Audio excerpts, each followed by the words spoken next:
What's up, people? Orseofkorse here, coming to you today with a Khaimera deck build and a short guide.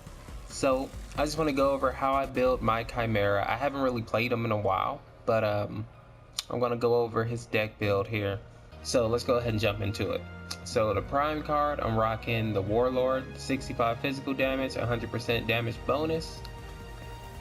Then when we get to the consumables, I start out with the Harvester's Key, a health pot, and then 1 or 2 strike tokens depending. If I have a jungler that's already out there like a Kalari or a Grux who's like really on top of harvesters, I might let them have it, especially if they have like a Stalker's Key or something. I might let them go ahead and jump in there. But if I need to, if I really need to jungle or to set harvesters, I always have my Harvester Key in the deck. But if not, I go 2 strike tokens and a health potion. And you can probably get rid of this health potion really quick with your passive regen. But we'll talk about that when we get to the moves. So this is how I usually start. So health potion, Harvester's Key, strike token. Now, as we get down to the actual equipment cards, so I don't have these in order in which I actually equipped them, but I'll go over how I usually start out with the Rust Breaker. Now, the Rust Breaker is 13 physical damage, 16 physical pen. Once you fully upgrade, you get another 6.5 physical damage. I upgrade that with 2 major strikes and 1 minor pierce. Now, the reason I go with this card is because it has that penetration. Along with the penetration that Rust Breaker comes with, plus the minor pierce, you'll be hitting, you won't have to worry too much about armor. I mean, especially, well, if it's a tank or something, yeah.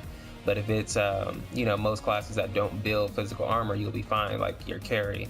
Unless it's Sparrow. Sparrow usually builds armor pretty good, but like I see a lot of Grimstone. Murdoch is up in the air. Sometimes they do, sometimes they don't. So it's really good for taking out the enemy's damage dealers.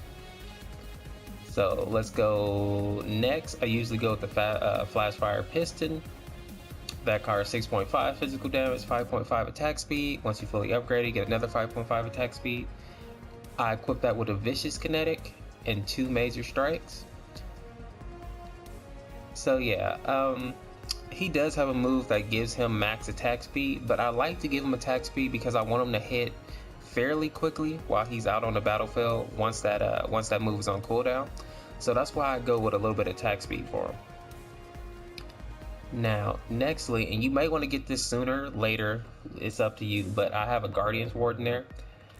Guardian Ward, 6.5 physical, 100 health, and this gives you the 2 Shadow Wards. That's so you can have vision. You can put vision up in the enemy's jungle, especially if you can get in there. Like, let's say like you kill 3 of their players or whatever. That, you know, that might be a chance to run and invade their jungle, take their white camp, take their red buff maybe, and also place these wards so that your team can see where the enemy team is coming from. So I keep these wards because you never know when you need them. You know, put them in the middle, put them wherever they're necessary. You know, make sure your team sees what's going on, and hopefully your team is also using them so that you can have the whole board lit up. So I put a greater health, a major strike, and a strike on this one. So far we got an extra 400 health on this guy. I think health is important with him. I think physical or energy defense is important with him. I don't think he should be built glass cannon. He can be played as assassin, but you know, usually if a character has growth in their build, you know, use that armor, use that, you know, so that he's not just so squishy. But that's opinion. I also have a build where I build him glass cannon. He's all red, all fury. But let's go to the Spike Bone Plate.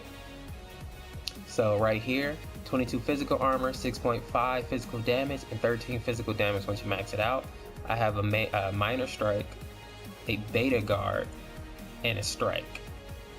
So that gives him a pretty good amount of physical armor and still a good amount of attack damage. Now, physical armor, you may not need to build that if your enemy team is like, you know, all energy, or the carry or the threat on the team is energy. So, you know, you can mix this up if you want, because there's no need to build physical damage or physical armor if there's no physical players on the team, but I'm sure you know that. So same thing here, Thorn Greenweave. So energy armor, 22 energy armor, 6.5 physical damage, and 13 physical damage once you max it out. Minor strike, greater barrier, 2 strikes. So this will give you good resistance against their energy, whatever, their Murdochs, their Grim, a particularly vicious Gideon, whatever. It'll give you some defense against that and keep your damage up. And the last card I go with this Swift Creek Heart. Gives you 100 health, 5.5 attack speed, and 300 health once you fully upgrade it. And I put 2 healths on there, which gives you an extra 400 health there, and then a minor kinetic, which gives you another 5.5 attack speed. So that right there gives you an extra 800 health. So altogether, you'll be hitting fairly hard.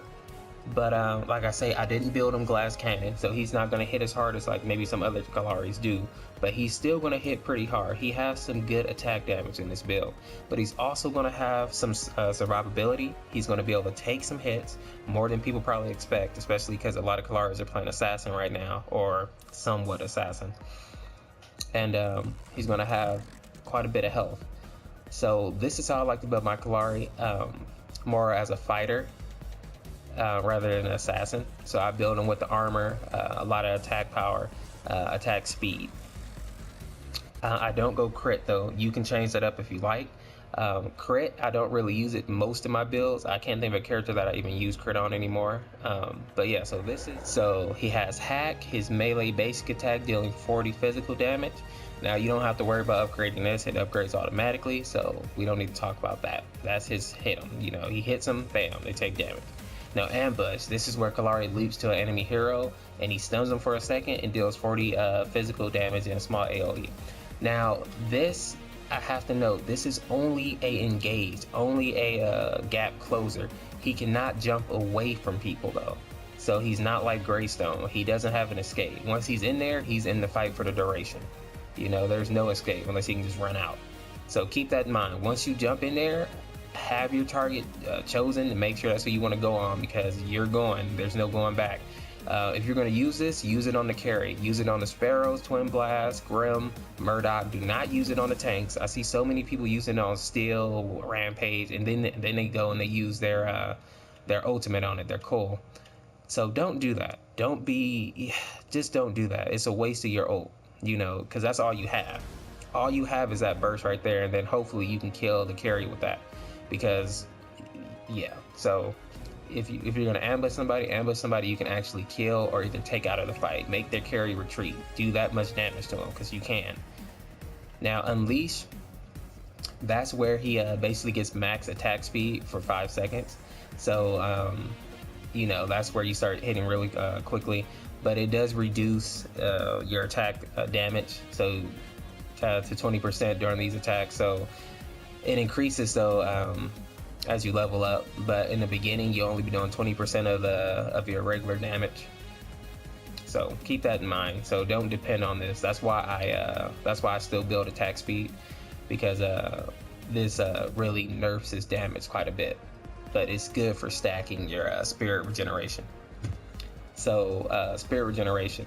So this is where Kalari's health regen is boosted for 5 seconds each time he lands a hack attack on an enemy. So this affects stacks, and it increases as he levels up. So this is I would probably prioritize this over Cool. I don't know. It's because it's pretty. I'm still gonna say your ultimate is probably more important, but just barely, because this right here, this is a game changer. This right here, early game, mid game, even late game, but especially early game, you can really get in somebody's face and they can't compete with you. Mid game, especially if you're building armor and health, they really can't compete with you. If you get into a fight with a Grux or a Fang and you're dealing some pretty good damage, you have your defenses up, you have your health up, they can't really mess with you, I think, honestly.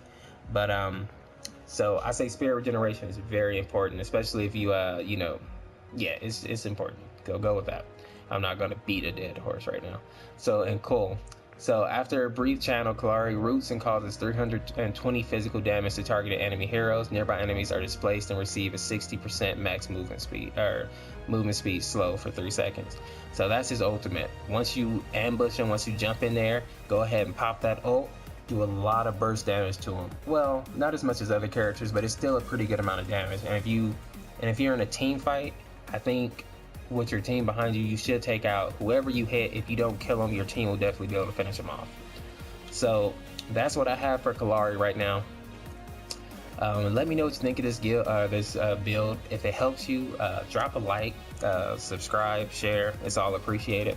If it didn't help you, give me some tips. Tell me what you think is wrong with the deck. Tell me what you think can be changed. So that's all I got for you today, guys. This is Orseofkorse, just bringing you a quick little video. Thanks for watching. Have a good day. See you in the next one.